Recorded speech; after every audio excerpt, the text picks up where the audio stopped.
ये मांग करना होगा आपको हमारे सांसद महोदय से कि आप सैनिक के लिए क्या किए हैं।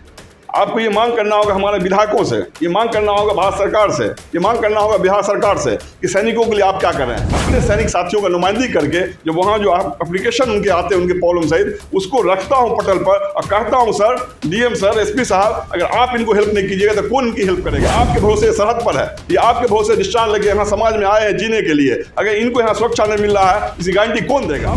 जो सैनिक है उसमें आप जाके देखिएगा, जो सर्विस में था तब भी आने के बाद भी वही भाईचारा है। एक आवाज़ दीजिए, सारा भूतपूर्व सैनिक इकट्ठा हो जाएगा, न किसी का जात पूछेगा, न किसी का धर्म पूछेगा, न किसी की बिरादरी पूछेगी, न किसी का गांव पूछेगा। अब बेगूसराय जिला में आजमा के देख लीजिए। सौहार्द का वातावरण क्यों नहीं बना रहे हैं समाज में? हम लोग कोशिश हमेशा करते हैं, हल्का फुल्का अफरा तफरी होता है, हम लोग कोशिश करते हैं और हम लोग इस सौहार्द के वातावरण में अहम रोल अदा करते हैं और शासन को सहयोग देने के लिए हमेशा हम लोग तैयार रहते हैं। ऐसी बात नहीं है, हम लोग बने ही हैं समाज को जोड़ने के लिए। हम लोग ऐसा कोई बयान नहीं देंगे जिससे समाज टूटे, समाज में भेदभाव और आपस में दूरी आवे। अभी हमारे सामने है जिला सरपंच समिति के उपाध्यक्ष और भूतपूर्व सैनिक एसएम अकील अख्तर। अकील अख्तर से बात करने मैं जा रहा हूं, बात करने की कोशिश कर रहा हूं। आज़ादी प्राप्ति के 76 साल, देश कितना खुशहाल। देखिए, सबसे पहले मैं आप लोगों का अभिनंदन करना चाहूँगा, खैर मकदम करना चाहूँगा। मैं निगेटिविटी के ख़िलाफ़ हूँ, मैं कभी माइनस बात नहीं करता हूँ। जब हम आज़ाद हुए थे तो हमारे देश के अंदर भूखमरी थी, गरीबी थी, और शिक्षा था, बेरोज़गारी थी, बहुत समस्याएं थी। हमारे नेताओं ने तमाम शासन में, तमाम शासन, समान तरह के शासन, मतलब तमाम कई तरह के पॉलिटिकल पार्टियों का शासन हुआ इस दौरान, सभी ने देश का विकास किया। ये अलग बात है कि नेहरू जी की जो योजनाएं थी वो बहुत ज़्यादा फ़ायदेमंद रहा देश के लिए। उसके बाद उन्हीं चीज़ों पर हमारे शास्त्री जी चले, इंदिरा जी चले, अटल जी का भी ज़माना आया, राजीव जी का भी ज़माना आया। हमारे देश का विकास होता रहा और हम बहुत मामलों में आत्मनिर्भर भी हो गए, चाहे वो रक्षा का मामला हो, चाहे अन्न का मामला हो, टेक्नोलॉजी का मामला हो। तो विकास हर युग में, हर काल में, हर शासन में हमारे देश का विकास हुआ है। अब रहा मामला गुज़िश्ता 9 सालों में, तो 9 सालों में जो हम लोगों का एक्सपेक्टेशन था विकास का, जो हमारी उम्मीदें थी हमारे देश की जनता को और हम लोगों को, वो उसमें गिरावट आया है।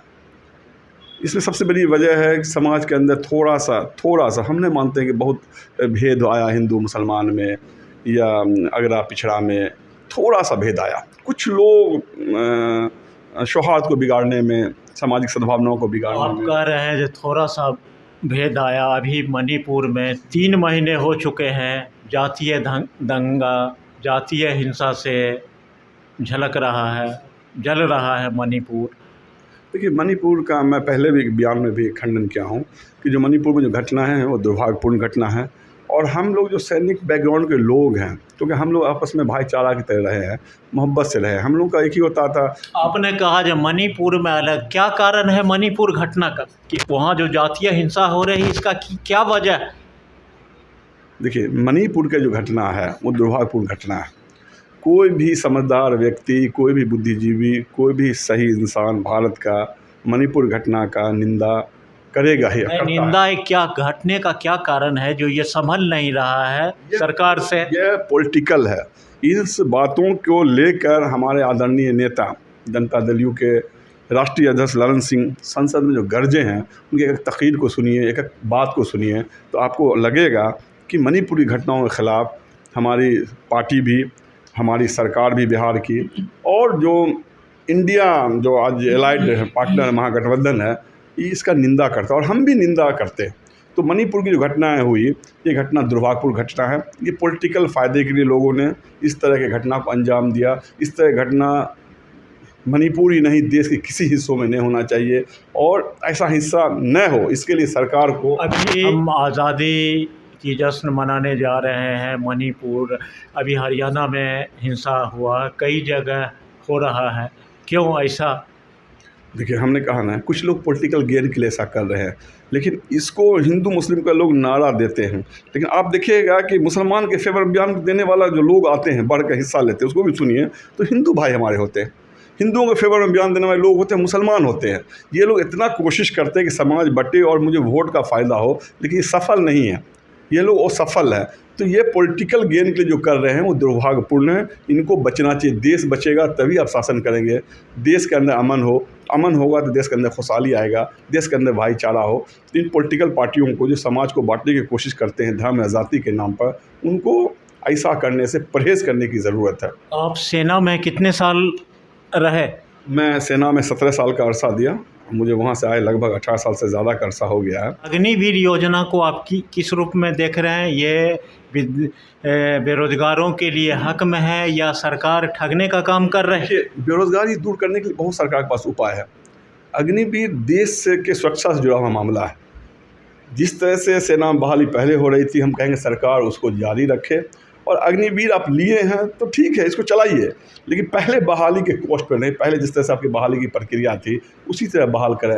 आर्मी में ऑफिसर के लिए, मिलिट्री के अंदर ऑफिसर के लिए एनडीए के थ्रू बहाली लेते थे, सीडीएस के थ्रू बहाली लेते थे, या ब्रांच कमिश्निंग के थ्रू आप बहाली लेते थे। उसी तरह टेक्निकल फील्ड में लोग जाते थे एयरफोर्स के अंदर, तो उनकी एक अलग होता थी, डिप्लोमा हो, आईएससी कम से कम हो, उसके बाद उसको टेक्निकल ट्रेड में आप लेते थे, वो टेक्निकल स्किल्ड होता था। आप जिला सैनिक कल्याण के सदस्य भी हैं, उपाध्यक्ष हैं, तो आप लोग काम करते हैं? देखिए, ये जो चीज़ें हैं जिसका आप सवाल किए, उसमें थोड़ा सा मुझे वक्त दीजिए तो हम उसको तसरीह कर पाएंगे तफसील से। अनुश्रवण कमेटी जो है, जैसे जो सैनिक सरहद पर है, उनका अगर घर पर कोई डिस्प्यूट है ज़मीन से रिलेटेड या किसी क्राइम से रिलेटेड और बेकसूर है, तो उनका आवेदन सैनिक चैनल के माध्यम से, वेल्फ ऑफिसर के माध्यम से हमारे डीएम के पास आता है। सैनिकों के लिए कोई अच्छा काम बताइए जो ज़िले में हुआ है। कोई ऐसे अस्पताल, स्कूल, कॉलेज या किसी तरह का कोई काम, महत्वपूर्ण काम। आप एक क्वेश्चन में जब टाइम नहीं दीजिएगा तो इसको विस्तार नहीं कर पाएंगे। शॉर्ट पे चाहिएगा इसका जवाब। आपने कहा अनुश्रवण का, उसका पहले हम बता दें, फिर सैनिक का क्या है वो बता देंगे। क्योंकि काम करना भारत सरकार को और काम करना है बिहार सरकार को। हम लोग उस काम को ज़मीन पर उतारने के लिए कोशिश करते हैं। ये मांग करना होगा आपको हमारे सांसद महोदय से कि आप सैनिक के लिए क्या किए हैं। आपको ये मांग करना होगा हमारे विधायकों से, ये मांग करना होगा भारत सरकार से, ये मांग करना होगा बिहार सरकार से कि सैनिकों के लिए आप क्या कर रहे हैं। मैं अपने सैनिक साथियों का नुमाइंदगी करके जो वहाँ जो एप्लीकेशन उनके आते हैं उनके प्रॉब्लम सहित, उसको रखता हूँ पटल पर और कहता हूँ सर, डीएम सर, एसपी साहब, अगर आप इनको हेल्प नहीं कीजिएगा तो कौन इनकी हेल्प करेगा। ये आपके भरोसे सरहद पर है, ये आपके भरोसे डिस्चार्ज लेके यहाँ समाज में आए हैं जीने के लिए। अगर इनको यहाँ सुरक्षा नहीं मिल रहा है, इसकी गारंटी कौन देगा। मैं ये दरख्वास्त करता हूँ और उसको मनवाता हूँ, रिक्वेस्ट करके मनवाता हूँ। लेकिन जहाँ तक अब बात है विकास के लिए कि हर सैनिक को नौकरी दिया जाए, ये बिहार सरकार की जिम्मेदारी होती है, ये केंद्र सरकार की जिम्मेदारी होती है। मैंने पहले भी डिमांड किया था कि हर सैनिक को योग्यता के हिसाब से नौकरी दिया जाए। एक भूतपूर्व सैनिक को फिर नौकरी, भूतपूर्व सैनिक नौकरी नहीं चाहिए।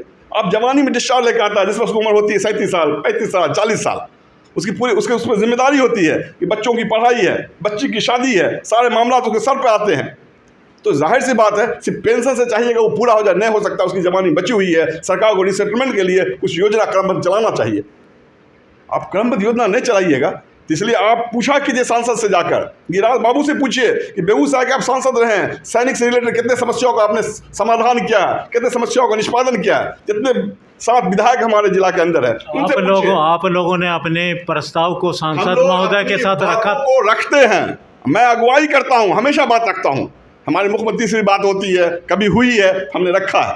हमारा सैनिक साथी था, बेगूसराय के प्रभारी मंत्री थे गौतम सिंह, उद्योग मंत्री थे, बेगूसराय के प्रभारी मंत्री थे। उनके जरिया भी मैंने मुख्यमंत्री तक अपनी बातों को पहुंचाया हूं कि सैनिक जो समस्या उसका निष्पादन होनी चाहिए। कुछ बातें माने नहीं मुख्यमंत्री, हमेशा नहीं कहेंगे, लेकिन बहुत जगह उन्होंने नहीं कर पाया। केंद्र को भी आगे बढ़ना पड़ेगा। हम लोगों ने, आप जाके देखिए बरौनी प्रखंड में हमारा एक साथी थे, बिहट के रहने वाले थे, नीरज, वो शहीद हुए थे। हमारा बहुत अच्छा उनसे रिश्ता था, वो कारगिल के योद्धा थे। तो जब भवन का निर्माण हो रहा था तो मैंने बीडीओ साहब से दरख्वास्त किया कि बीडीओ साहब, इस भवन का नाम नीरज भवन रखा जाए, और बीडीओ साहब ने इस बात को माना और रखे। तो हम जब एडमिनिस्ट्रेशन से मिलते हैं, रिक्वेस्ट करते हैं सैनिक संबंधित, तो वो हमारी बातों को मानते भी हैं, लेकिन सारा तरीका से होगा। अगर आप चाहते हैं कि सैनिक से रिलेटेड तमाम बातों को हो, अच्छा, अंतिम समय, देश में अमन चैन, आप भूतपूर्व सैनिक हैं, देश में अमन चैन शांति कैसे बना रहे, इस पर आप क्या कहेंगे? देखिए, हम जो सैनिक है उसमें आप जाके देखिएगा, जो सर्विस में था तब भी आने के बाद भी वही भाईचारा है। एक आवाज़ दीजिए, सारा भूतपूर्व सैनिक इकट्ठा हो जाएगा, न किसी का जात पूछेगा, न किसी का धर्म पूछेगा, न किसी की बिरादरी पूछेगी, न किसी का गांव पूछेगा। अब बेगूसराय जिला में आजमा के देख लीजिए। आप लोग इतने सैनिक हैं, हज़ारों सैनिक हैं, तो सौहार्द का वातावरण क्यों नहीं बना रहे समाज में? हम लोग कोशिश हमेशा करते हैं, हल्का फुल्का अफरा तफरी होता है, हम लोग कोशिश करते हैं, और हम लोग इस सौहार्द के वातावरण में अहम रोल अदा करते हैं। प्रशासन को सहयोग देने के लिए हमेशा हम लोग तैयार रहते हैं, ऐसी बात नहीं है। हम लोग बने ही हैं समाज को जोड़ने के लिए। हम लोग ऐसा कोई बयान नहीं देंगे जिससे समाज टूटे, समाज में भेदभाव और आपस में दूरी आवे। तो इसको कैसे पाटा जाए? हम लोग मोहब्बत का पैगाम देते हैं कि देश सुरक्षित है, हम सब सुरक्षित है। देश का अगर अमन हम लोग कायम करते हैं तो देश का विकास होगा। जो मेन मुद्दे हैं बेरोजगारी का और शिक्षा का, इसको दूर करना है, और इसके लिए सरकार को भी बड़ा इंटरेस्ट लेकर, बड़ी दिलचस्पी के साथ, बड़े अज़्म के साथ आगे बढ़ना पड़ेगा। सरकार कभी भी इसलिए कोई पार्टी काम नहीं करे कि सरकार बनाने के लिए हम समाज को बांटें। आप भूतपूर्व सैनिक हैं, समाज सेवा से भी आप जन सरोकार हैं, जन सरोकार में लगे हुए। देश में ये अपने ज़िले में सबसे बड़ी समस्या क्या होना चाहिए?